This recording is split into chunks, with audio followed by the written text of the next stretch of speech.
মৰম বাঢ়ে গোপনে গোপনে হৃদয় জুৰে আবেগে আবেগে নমস্কাৰ বন্ধু বান্ধৱীসকল, মোৰ নাম চন্দন। মই আহি গ'লোঁ আকৌ এটা নতুন ভিডিঅ' লৈ।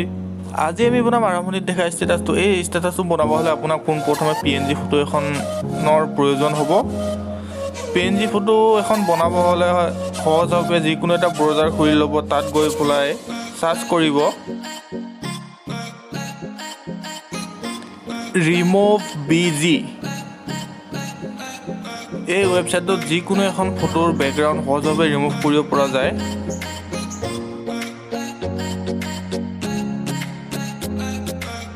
এতিয়া আপোনালোকে দেখিব পাইছে যে আপলোড ইমেজ, তাত ক্লিক কৰি পেলাই যিখন ফটো আপুনি ষ্টেটাছ বনাম বুলি ভাবিছে সেই ফটোখন ইয়াত চিলেক্ট কৰি ল'ব। মই যেনেকৈ কৰিছোঁ ঠিক তেনেধৰণে কৰি ল'ব।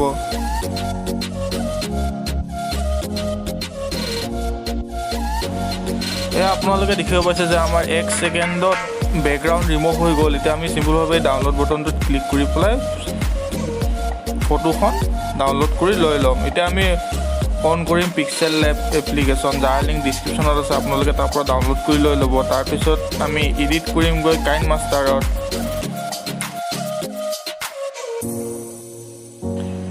এয়া আমি আহি গ'লোঁ এতিয়া পিক্সেল লেবৰ হোম স্ক্ৰীণত। এই যিটো টেক্সট আছে সেই টেক্সটটো এই ডিলাইট বটনটোত ক্লিক কৰি পেলাই ডিলাইট কৰি ল'ব পোনপ্ৰথমে। তাৰপিছত আমি বেকগ্ৰাউণ্ডত ফটো এখন চিলেক্ট কৰিম। বেকগ্ৰাউণ্ড ফটো এড কৰিব হ'লে ইয়াত দেখিছে ফ্ৰম গেলেৰী, তাত ক্লিক কৰি পেলাই ফটোখন চিলেক্ট কৰি লৈ ল'ব। সকলো মেটেৰিয়েলৰ লিংক ডিছক্ৰিপশ্যনত আছে, আপোনালোকে তাৰ পৰা ডাউনলোড কৰি লৈ ল'ব। মই ফটোখন চিলেক্ট কৰি লৈছোঁ। এয়া আমাৰ ফটো চিলেক্ট কৰা হৈ গ'ল। আমি এতিয়া পোনপ্ৰথমে ইয়াত ৰেচিঅ' চিলেক্ট কৰিম 9:16। তাৰপিছত ইয়াত ৰোটেট বটন দেখিছে, তাত ক্লিক কৰি পেলাই ফটোখন ঘূৰাই ল'ম। মই যেনেকৈ কৰিছোঁ ঠিক তেনেধৰণে কৰি ল'ব। এতিয়া আমি এড কৰিম সেই ফটোখন যিটো অলপ আগতে আমি বেকগ্ৰাউণ্ড ৰিমুভ কৰিছিলোঁ। এই ফটোখন এড কৰিব হ'লে এই বটনটোত ক্লিক কৰিব। তাৰপিছত ইয়াত ষ্টিকাৰৰ লগত দেখিছে ইম্পৰ্টত ক্লিক কৰি পেলাই সেই ফটোখন য'ত ডাউনলোড কৰি ৰাখিছিলে তাৰ পৰা আনি পেলাই ইয়াত চিলেক্ট কৰি লৈ ল'ব। আৰু সেই ফটোখনৰ আমি ৰেজলিউশ্যন ল'ম 16:9। মই যেনেকৈ কৰিছোঁ ঠিক তেনেধৰণে কৰিব।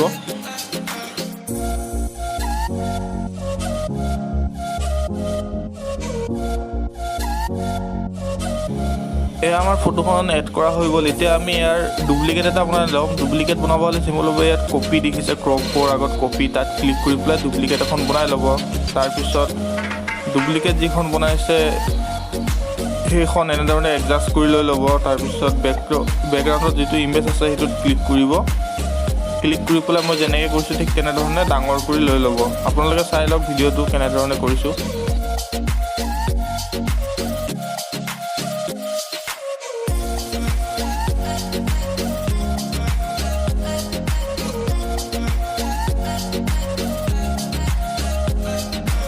আপোনালোকে এতিয়া দেখিব পাইছে যে আমাৰ সকলো ফটো এডজাষ্ট কৰা হৈ গ'ল। এতিয়া আমি ইয়াত অপাচিটি কম কৰিবলৈ চিম্পলভাৱে যাম অপাচিটিত গৈ পেলাই ইয়াৰ অপাচিটি 50 ওচৰা ওচৰি ৰাখি ল'ম।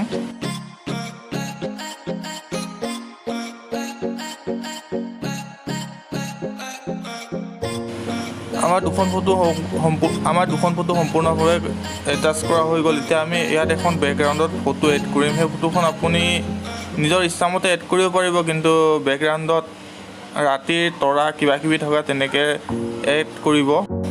এটা কথা মনত ৰাখিব যে যিকোনো ফটো এখন ইয়াত চিলেক্ট কৰাৰ আগতে 9:16 ৰেচিঅ'টো চিলেক্ট কৰিব নাপাহৰিব, কিয়নো আমি ইয়াত 9:16 ৰেচিঅ'ৰ ফটো এডিট কৰি আছোঁ। চ' সেইটোৱে চিলেক্ট কৰিব। আপোনালোকে বেকগ্ৰাউণ্ডত বহুত নইজ শুনিব পাইছে চাগে।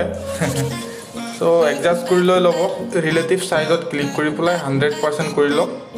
মই যেনেকৈ কৰিছোঁ ঠিক তেনেধৰণে কৰি ল'ব গোটেইকেইটা। এতিয়া আপুনি তলত দেখিব পাইছে যে 2 ফ্ৰণ্ট 2 বেক আছে, 2 বেক কৰি দিব।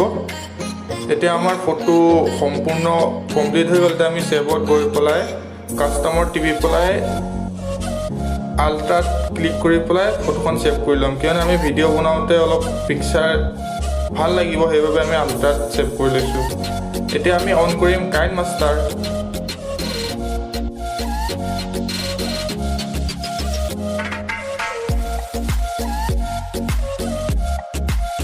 এতিয়া আপোনালোকে দেখিব পাইছে যে আমি আহি গ'লোঁ কাইনমাষ্টাৰ হোম স্ক্ৰীণত। আমি এতিয়া পোনপ্ৰথমে ইয়াত এই প্লাছ আইকনটোত ক্লিক কৰি পেলাই আমাৰ ৰেচিঅ' চিলেক্ট কৰি লওঁ 9:16। তাৰপিছত আমি যিখন ফটো অলপ আগতে পিক্সেল লেবৰ পৰা ছেভ কৰিছিলোঁ সেই ফটোখন প্ৰথমে ইয়াত বেকগ্ৰাউণ্ডৰ কাৰণে চিলেক্ট কৰি লওঁ। এয়া দেখিব পাইছে যে আমাৰ বেকগ্ৰাউণ্ড ইমেজ চিলেক্ট কৰা হৈ গ'ল। এতিয়া আমি যিমান ছেকেণ্ডৰ ষ্টেটাছ বনাম সিমান ছেকেণ্ডলৈ বঢ়াই ল'ম। মই যেনেকৈ বঢ়াইছোঁ ঠিক তেনেধৰণে বঢ়াই ল'ব আপোনালোকেও। এতিয়া আমি এড কৰিম ব্লাৰ এড কৰিব হ'লে লেআউটত ক্লিক কৰি পেলাই এফেক্টত যাব। এফেক্টত গৈ পেলাই তলফালে দেখিব বেছিক এফেক্ট, এইটো আমি চিলেক্ট কৰি ল'ম। এয়া আমাৰ এফেক্ট এড কৰা হৈ গ'ল। এতিয়া আমি যিমানলৈকে ষ্টেটাছটো আছে সিমানলৈকে বঢ়াই ল'ম, তাৰপিছত ফুল কৰি ল'ম। মই যেনেকৈ কৈছোঁ ঠিক তেনেধৰণে। তাৰপিছত ছেটিঙত গৈ পেলাই 4 ৰাখি ল'ম। এতিয়া আমি যিখন বেকগ্ৰাউণ্ড ইমেজ চিলেক্ট কৰিছিলোঁ ইয়াত টেপ কৰি পেলাই 3টা ডটত ক্লিক কৰি পেলাই ডুপ্লিকেট এখন বনাই ল'ম।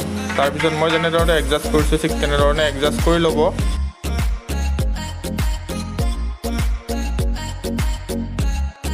এই ফটোখন এডজাষ্ট হোৱাৰ পিছত তাৰপিছত আৰু 3টা ডটত ক্লিক কৰি পেলাই আৰু এখন ডুপ্লিকেট বনাই ল'ম। এতিয়া আমি ৰাইট ছাইডে তলফালে স্ক্ৰল কৰিলে দেখিব এডজাষ্টমেণ্ট, তাত গৈ পেলাই ব্ৰাইটনেছ 0 কৰি দিম। এতিয়া আমি এই ফটোখন অকণমান ডাঙৰ কৰি মই যেনেকৈ কৈছোঁ ঠিক তেনেধৰণে। তাৰপিছত আমি এই 3টা ডটত ক্লিক কৰি পেলাই চেনটো বেক কৰি দিম।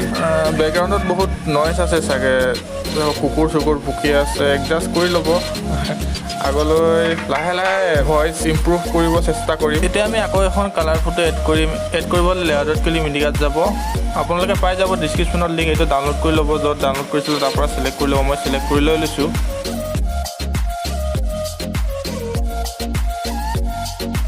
আমাৰ ফটোখন চিলেক্ট কৰা হৈ গ'ল। এতিয়া মই যেনেধৰণে এডজাষ্ট কৰিছোঁ ঠিক তেনেদৰে কৰিব। যিখন ফটো বেকত আছে তাৰ বৰাবৰ কৰি পেলাই আমি এনেধৰণে এডজাষ্ট কৰি লৈ ল'ম। এতিয়া আমি ষ্টেটাছটো যিমানলৈকে আছে ফটোখন সিমানলৈকে বহলাই ল'ম। তাৰপিছত ৰাইট চাইডে তলফালে স্ক্ৰল কৰিম, তাৰপিছত ব্লেণ্ডিঙত যাম, তাৰপিছত স্কিন কৰি দিম। এতিয়া আপুনি এই বক্সটোৰ লগত দেখিছে মোবাইল ৰোটেট, এইটো আইকনটো তাত যাই পেলাই ৰোটেট কৰি ল'ম। মই যেনেকৈ কৰিছোঁ ৰঙাটো ওপৰত নীলাটো তলত তেনেধৰণে কৰি ল'ব। মই যেনেকৈ কৰিছোঁ ঠিক তেনেধৰণে। এতিয়া আমি এড কৰিম টেম্পলেট এখন, যাৰ লিংক ডিছক্ৰিপশ্যনত আছে। আপোনালোকে তাৰ পৰা ডাউনলোড কৰি ল'ব। লেআউটত ক্লিক কৰি মিডিয়াত যাব, য'ত ডাউনলোড কৰিছে তাৰ পৰা চিলেক্ট কৰি লৈ ল'ব। মই চিলেক্ট কৰি লৈছোঁ। এতিয়া আমাৰ টেম্পলেট চিলেক্ট কৰা হৈ গ'ল। তাৰপিছত তলফালে স্ক্ৰল কৰিলে দেখিব ক্ৰপিঙত গৈ পেলাই মই যেনেধৰণে কাট কৰি লৈছোঁ, কাট কৰি ল'ব। মানে ছাইডত যিটো বৰ্ডাৰ আছে সেই বৰ্ডাৰটো কাটি ল'ব সম্পূৰ্ণভাৱে। তাৰপিছত এনেকৈ ৰোটেট কৰিব।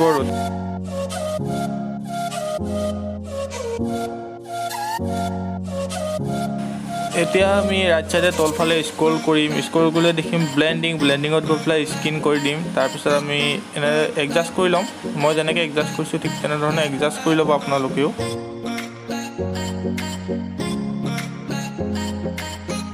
এড কৰিম আকৌ এখন ব্লেক টেম্পলেট, যাৰ লিংক ডিছক্ৰিপশ্যনত আছে। তাৰ পৰা ডাউনলোড কৰি লৈ ল'ব। টেম্পলেটখন এড কৰিব হ'লে লেআউটত ক্লিক কৰি মিডিয়াত যাব, য'ত ডাউনলোড কৰি ৰাখিছিলে তাৰ পৰা চিলেক্ট কৰি লৈ ল'ব। মই চিলেক্ট কৰি লৈ লৈছোঁ টেম্পলেটখন।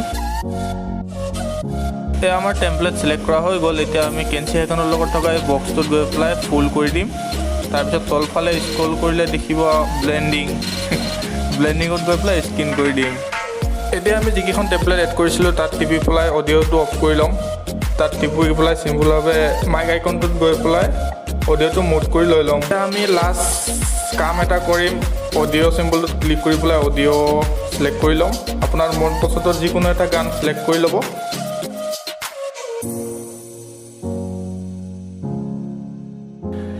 এতিয়া আপোনালোকে দেখিব পাইছে যে আমাৰ অডিঅ' চিলেক্ট কৰা হৈ গ'ল। এতিয়া আমি চিম্পুলভাৱে এই আইকনটোত ক্লিক কৰি পেলাই ভিডিঅ'টো এক্সপৰ্ট কৰি ল'ম।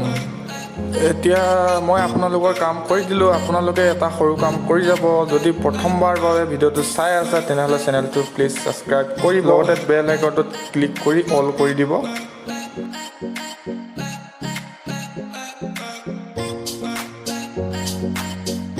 তেনেহ'লে বন্ধু বান্ধৱীসকল এতিয়া সময় হৈছে বিদায় লোৱাৰ। লগ পাম আকৌ এটা নতুন ভিডিঅ'ত। তেতিয়ালৈকে বাই বাই, টেক কেয়াৰ, জয় আই অসম। মৰম